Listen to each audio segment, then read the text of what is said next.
Hi again. Okay, I'm here to read our last story in our fourth book. Can you believe we're already that far? We've got one more book to go. So we are going to read Henry and Mudge and Mrs. Hopper's House. Here are our words to read. So these words we're going to see in our story.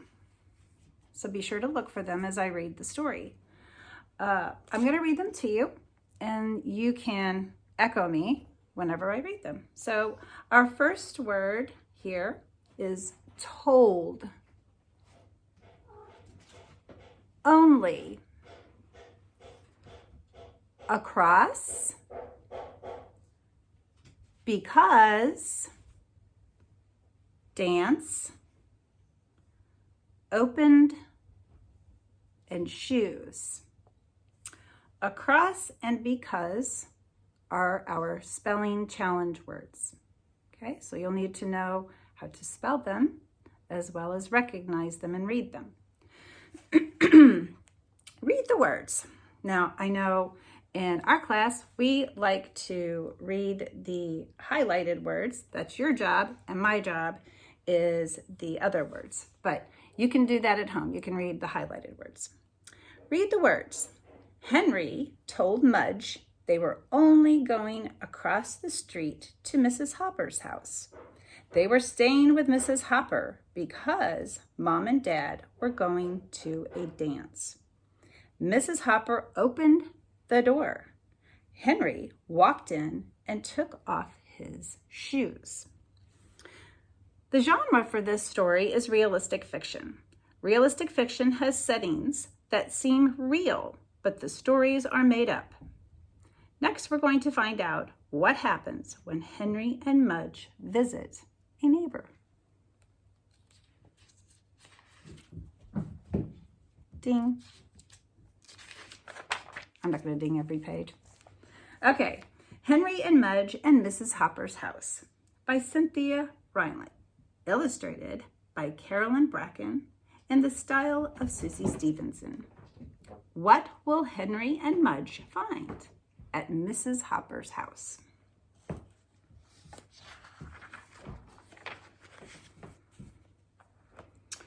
A sweetheart dance. Valentine's Day was coming. Henry and his big dog Mudge loved Valentine's Day because of the candy. They liked the candy hearts that said, "You're swell," and "Oh dear," and things like that.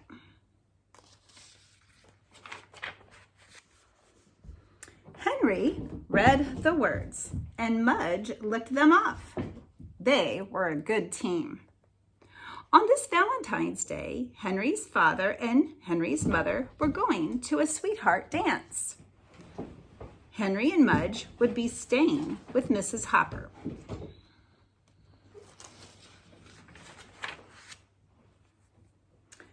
Mrs. Hopper lived across the street in a big stone house with droopy trees and dark windows and a gargoyle on the door. I'm not sure if you know what a gargoyle is. I'm sure most of you do. It's on the door there. It's kind of a creepy character. Henry liked Mrs. Hopper, but he did not like her house. "Are you sure Mudge and I can't come to the sweetheart dance?" asked Henry. Henry asked his father.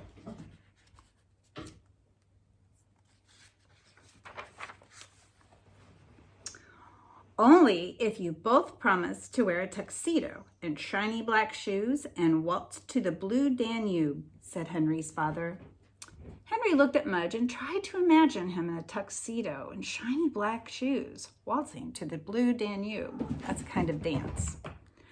"I think we'd better go to Mrs. Hopper's," Henry said. "Good idea," said Henry's father, "because Mudge only knows how to tap dance," Henry said with a grin.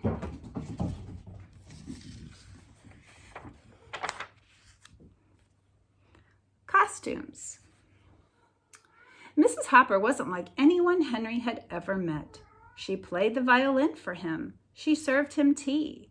She told him about her father, who had been a famous actor. That's her father right there.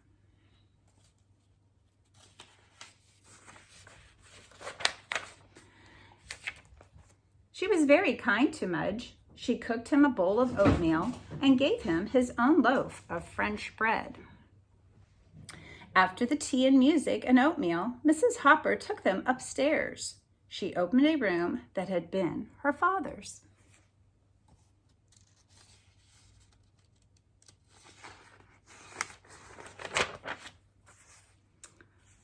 "Wow," said Henry. The room was full of costumes. There were silk capes and tall hats and shiny coats. There were canes and swords and umbrellas. There were wigs.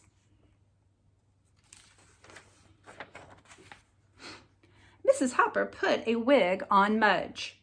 "You look like a poodle, Mudge," said Henry. Mudge wagged and wagged. Henry and Mudge and Mrs. Hopper spent most of the evening in the costume room. They had a wonderful time. Wonderful. Full of wonder. And when Henry's parents came back from the dance, were they ever surprised? Mudge was a poodle and Henry was a man. Henry wore a tux and a hat and shiny black shoes. "I bet you didn't know I was this handsome," Henry told his dad. And everyone laughed and laughed. The end. I hope you enjoyed. Now don't forget, this is a testing story. So on the lesson plans, I put the quiz number, so you'll be able to go in and take the quiz. But make sure you listen to the story or read the story 3 times. You know what you can do? I put it on there. You're seeing me read it, so you can turn the volume down and read it that way. Or I also put it on the lesson plans that I sent out with somebody else reading it, and you could turn the volume down and probably see the pages a little bit better. So you can practice it reading it without the volume. You can hit the pause and just read the words. And the quiz number is out there for you to test on it. Okay, talk to you later. Bye.